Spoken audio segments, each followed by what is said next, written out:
안녕하세요. 여왕의 집 드라마 리뷰를 시작하겠습니다. 이 시간부터 저는 YL그룹을 떠납니다.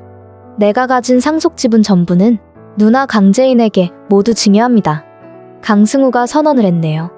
강승우는 불과 얼마 전까지만 해도 자신이 YL그룹을 가지겠다고 해서 최자영이 강재인에게 조심하라고까지 했었는데요. 하지만 정말 강승우는 자신이 가진 모든 걸 강재인에게 주었습니다.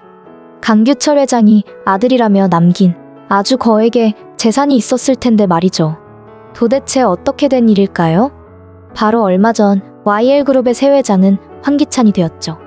황기찬이 회장된 것도 놀라운데 더 충격인 건 고모 강미란의 배신이었는데요. 강미란은 위임장을 받으러 가서 기다리고 있던 최자영을 만났죠. 자신이 가진 주식을 모두 강재인에게 준다는 아주 중요한 위임장인데요. 하지만 강미란은 그것을 강재인에게 사용하지 않았습니다. 이유는 강승우 때문이었죠.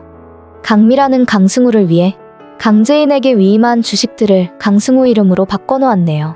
사실 마지막 기회를 주는 것처럼 최자영과 대화를 나누면서 마음을 한번 떠보는 상황까지는 가졌었는데요. 하지만 최자영은 손톱도 안 들어갈 만큼 아주 단호했었죠. 강승우 이름은 입에 올리지도 말라고 자신에겐 강재인만 중요하다고 했는데요.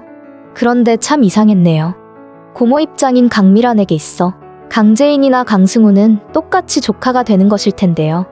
조금 더 나아가 생각해도 강승우는 밖에서 데려온 자식이라 강재인에게 마음이 더 갈 것 같은데 참 이상하게도 강미란은 오직 강승우한테만 아주 각별한 마음을 가지고 있네요. 왜일까요? 한번 되짚어봐야 할 것 같은데요. 사실 강미란이 변한 건 강재인이 혜성병원을 들어가기 전부터의 일이었죠. 황기찬의 손에 끌려 혜성병원으로 갔던 강재인은 김도윤의 손을 잡고 혜성병원을 나왔습니다. 나온 직후에는 유명한 박사에게 정신과 검진을 받았는데요. 사실 가장 중요했던 일이 가정법원을 상대로 제출한 성년후견인 신청을 취소시키는 것이었죠. 3개월 전 황기찬은 자신의 엄마 숙자와 짜고는 강재인에게 이상한 걸 먹여선 강재인의 정신을 아주 흐릿하게 만들어 놓았습니다. 그런 상태에서 억지로 성년후견인 신청서에 서명을 하게 했던 거죠. 바로 뒤이어 이혼 신청서에도 함께 서명을 했었고요. 그렇게 해서 황기찬은 강재인이 가진 재산을 모두 자기 이름으로 옮겨놓았던 건데요. 그리고는 바로 이혼까지 해버렸습니다. 자신이 가진 재산의 아주 많은 부분을 빼앗겼지만 강재인은 정신이 이상한 사람으로 이미 병원에 있던 입장이라 완전 당하고 있을 수밖에 없었네요. 병원으로 들어가기 전에 고모 강미란만이라도 강재인을 챙겼으면 이런 불행한 일은 벌어지지 않았을 텐데요. 그런데 참 웃긴 건 강미란은 처음부터 강재인의 편이 아니었던 것이죠. 황기찬의 사무실에서 강세리와 황기찬이 서로 껴안고 입을 맞추는 장면을 강재인이 직접 보게 되었을 때 강재인이 어떻게 이럴 수 있냐며 따질 때 갑자기 강미란이 끼어들었네요. 보통의 고모라면 조카 강재인의 편을 들어야 하지만 강미란은 달랐는데요. 정말 그런 일이 있었겠어? 너무 예민하게 굴지 마. 강미란은 오히려 강재인을 나무랐었네요. 이런 행동은 결국 황기찬이 강재인을 환자로 만드는데 큰 도움을 주는 행동이었던 것이죠. 더구나 혜성병원에 잡혀있다 돌아왔을 때 그동안 병원에 갇혀 있었다고 그 일을 꾸민 사람이 바로 황기찬이라고 말했지만 강미란은 끝내 황기찬의 편을 들었었네요. 더구나 강재인이 갑자기 없어진 후 황기찬은 강재인을 병원에 입원시켜놓고도 가족 면회를 전혀 허락하지 않았지만 강미란은 그대로를 믿었었죠.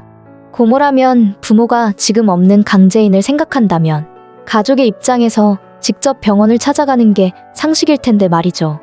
우리 모두 알다시피 원래 정신적으로 아무 문제가 없던 강재인인데요. 가족이라면 적어도 그 말을 먼저 들어보는 게 기본입니다. 하지만 강미란은 오직 강승우에게만 집중하고 있었죠. 강승우가 집으로 돌아오고 나서 강재인과 밥을 먹기로 했다고 하니 나도 같이 먹자. 나도 좀 끼워줘라. 끼어들려고 했었는데요. 강승우를 대하는 강미란의 태도는 조카를 향한 고모의 마음이라기보다는 오랜 시간 떨어져 지낸 아들을 바라보는 엄마의 사랑의 눈빛에 가까워 보였네요. 강미란이 이렇게 승우에 매달리는 이유가 뭘까요? 우리는 조금 짐작하고 있습니다. 강미란이 미국에서 바로 돌아왔을 때의 대화를 보면 바로 알 수가 있는데요. 사실 처음 설정은 강승우가 강규철 회장의 아들은 맞지만 최자영이 친엄마는 아니라는 것이었죠. 언니, 정말 고마워요. 우리 승우 이렇게 키워줘서 정말 고마워요. 오빠의 혼외자를 잘 키워줘서 그래서 고맙다는 말이긴 했지만 그 고마워하는 표정이 너무 간절해서 그 장면만 보면 강승우가 강규철 회장의 아들이 아니라 강미란의 아들이 아닌가 생각될 정도였죠. 그런데 알고 보니 그게 사실이었습니다. 강승우가 강미란의 아들이었다니 도대체 어떻게 된 일일까요? 만약 그게 맞는 예측이라면 그 아이의 아버지는 또 누구란 말일까요? 사실 김도윤의 외삼촌 정우성은 예전부터 강미란과 깊은 관계가 있었던 인물입니다. 정우성은 첫사랑이 실패한 후 항해사가 돼서 도시를 떠나 있었죠. 갑자기 김도희가 세상을 떠나게 돼서 급히 집으로 돌아온 상황인데요. 정우성은 김도희 유족에 대해 비난하는 언론 보도를 보고는 너무도 화가 났습니다. YL그룹 쪽에서 그런 말을 흘린 것 같아서 YL그룹 쪽 사람과 만나러 가기로 했네요. 유족들이 어떤 일도 하지 않았는데 왜 강규철 회장의 일에 자신들을 엮은 건가? 심하게 따지기 위해서였죠. 거기서 바로 강미란과 정우성이 만나게 됩니다. 서로를 알아본 두 사람은 깜짝 놀라긴 했지만 원래 몰랐던 사람처럼 냉랭하게 구는데요. 하지만 두 사람 사이에 오가는 어떤 감정의 흐름을 보면 정우성과 강미란은 한때 서로 사랑했던 사이였던 것이 거의 확실한 것 같네요. 언젠가 강규철이 여동생 강미란에게 다시 결혼하는 게 어떠냐고 물었었죠. 미란아, 다시 한번 시작해보는 건 어때? 아직 늦지 않았잖아. 강규철이 다시라는 표현을 쓴 걸 보면 이미 한 번 결혼했던 이력이 있다는 뜻인데요. 강미란은 담담하게 말했죠. 오빠, 난 한 번이면 충분해요. 그런 일 다시는 없을 거예요. 결혼을 한 번 했던 게 맞다는 말인데요. 하지만 정우성을 만났을 때의 상황을 보면 결혼의 상대가 정우성은 아니었던 것이죠. 정우성의 프로필을 보면 첫사랑에 실패하고 항해사가 돼서 도시를 떠나 바다로 나갔다고 되어 있습니다. 짐작해보면 강미란과 정우성은 진심으로 사랑했던 사이로 보이는데요. 하지만 강미란은 재벌딸이라 오래전부터 혼처가 정해져 있었는 것 같은데요.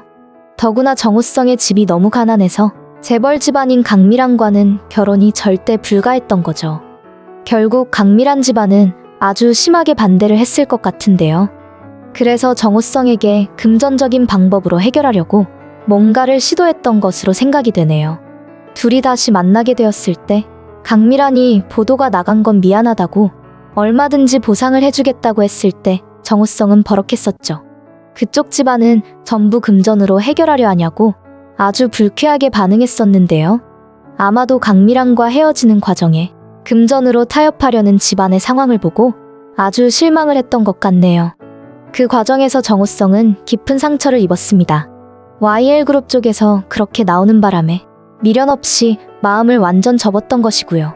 그런데 충격적인 건 당시 강미란이 임신 중이었다는 사실이죠.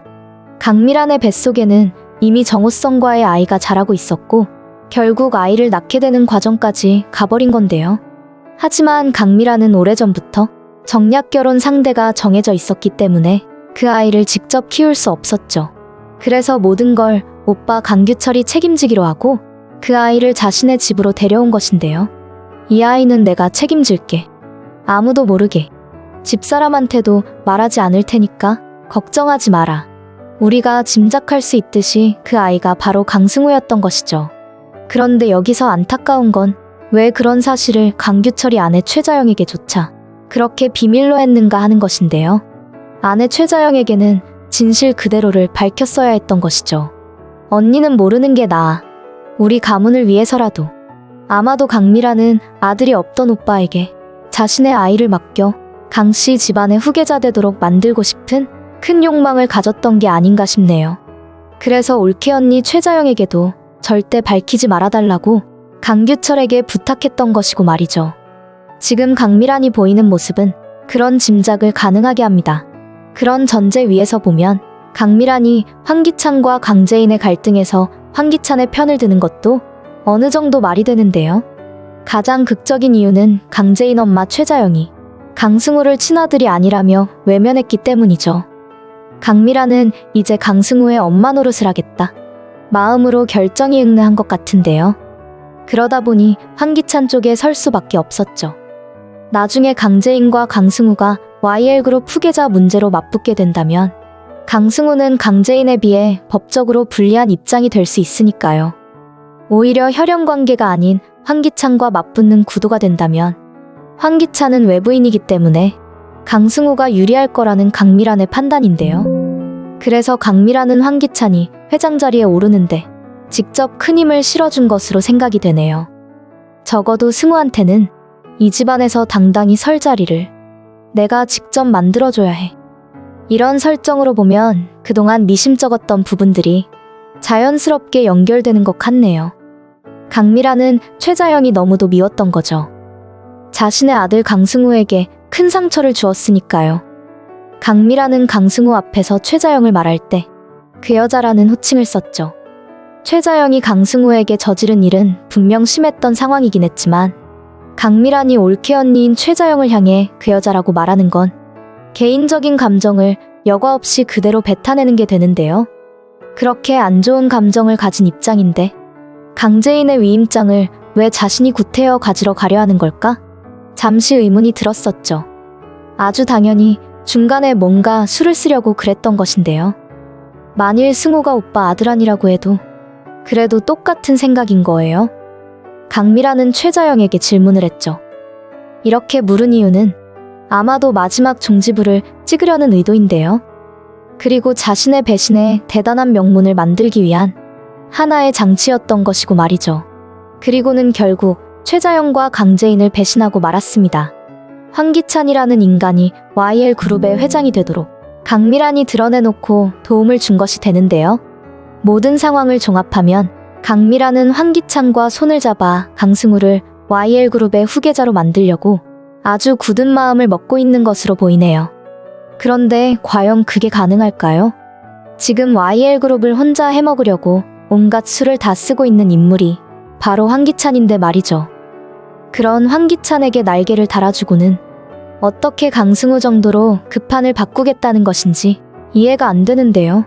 그런 강미란에 비해 아직 강승우는 가끔 최자영에게 면회를 가고 있었죠. 내가 무슨 내 가족이야? 냉정하게 멸시하는 최자영인데요. 다시는 오지 마라. 문전박대까지 했지만 강승우는 계속 면회를 가는 상황입니다. 자신이 믿었던 엄마가 갑자기 너무도 달라진 모습을 보면서 마음을 조금씩 내려놓고 있는 중으로 보이는데요. 사실 강미란의 열쇠는 강승우가 쥐고 있습니다. 최자영이 무시하고 있지만 누나인 강재인에 대한 강승우의 마음은 여전한데요. 더구나 강승우는 주주총회에서 왜 강미란이 황기찬 편에 섰는지 매우 궁금해할 텐데요. 강미란은 어떻게 대답을 할까요? 문제는 더 있죠.